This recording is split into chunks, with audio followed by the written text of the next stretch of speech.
গত কয়েকদিনে উত্তর এবং দক্ষিণ দুই বঙ্গেই এক নাগাড়ে বৃষ্টি হয়েছে, যার জেরে একাধিক এলাকা জলমগ্ন হয়ে পড়েছে। বিশেষত এই দফায় বেশি বৃষ্টিপাত হয়েছে দক্ষিণবঙ্গে।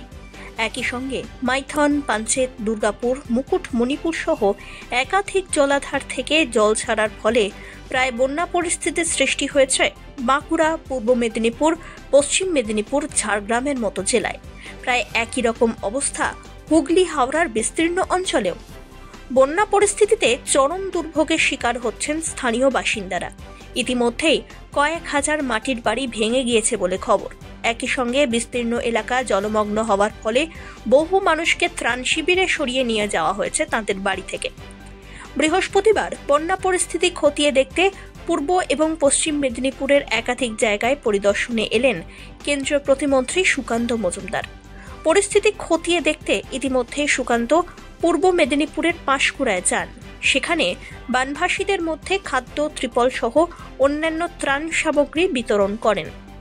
এদিন তাকে দেখা যায় জলমগ্ন এলাকার মানুষজনের জন্য নিজের হাতে ভাত বেড়ে খাওয়াতে।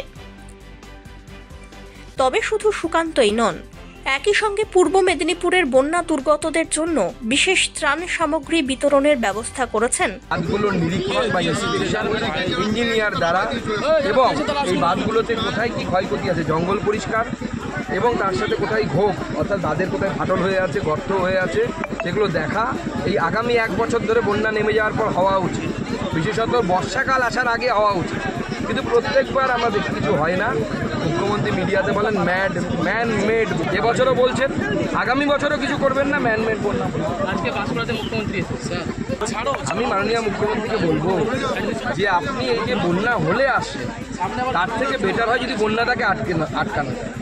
বন্যা হলে আপনি আসবেন, আমি আসবো, এতে মানুষের লাভ কিছু হবে না, আমাদের 2-4টে মানুষের লাভ হবে না। তার আগে যদি মুখ্যমন্ত্রী বন্যা হওয়ার আগে 2-4টে মানুষের লাভ হবে না, তার আগে যদি মুখ্যমন্ত্রী বন্যা হওয়ার আগে 3 মাস আগে যদি এখানে ইন্সপেকশন করতে আসেন, এত দূরেও আসতে হবে না, পাঁশকুড়াতেও আসতে হবে না, বসে ডিস্ট্রিক্টে বসে ডিএম ইরিগেশন অ্যান্ড ইঞ্জিনিয়ার তাদেরকে নিয়ে বসেন এবং যদি বলেন যে 3 মাস বাকি বৃষ্টি বর্ষাকাল আসার, বন্যা হওয়ার কী ব্যবস্থা নিয়েছেন, বাঁধের মেরামতির জন্য কী করা হয়েছে, বাঁধের জন্য আমি এত কোটি টাকা স্যাংশন করলাম, এই কাজটা যদি উনি করে যান জেলা প্রশাসনিক ভবন থেকে, তাহলে। রাজ্যের বিরোধী দলনেতা তথা নন্দীগ্রামের বিধায়ক শুভেন্দু অধিকারীও। উল্লেখ্য, টানা কয়েকদিনের প্রবল বৃষ্টিতে বানভাসী গ্রামের পর গ্রাম। হাওড়া, হুগলি, পূর্ব পশ্চিম মেদিনীপুর, বাঁকুড়া, বীরভূম সহ বিস্তীর্ণ জেলায় বহু মানুষ কার্যত ঘরবন্দি। বৃহস্পতিবার বন্যা কবলিত এলাকা পরিদর্শনে গিয়েছেন মুখ্যমন্ত্রী মমতা বন্দ্যোপাধ্যায়ও। সেখানে তিনি এই পরিস্থিতির জন্য সরাসরি কেন্দ্রীয় সরকারকে দায়ী করেছেন। বিদেশির সাথে আমরা ফার্দার কোনো সম্পর্ক রাখবো কিনা আমাদের সন্দেহ আছে। আমি সব সম্পর্ক কাট আপ করে দেবো যদি মানুষকে এইভাবে ডোবায়। এটা পূর্ব পরিকল্পিত এবং এটা পরিকল্পিত বন্যা, এটা আমাদের বৃষ্টির জলে বন্যা নয়।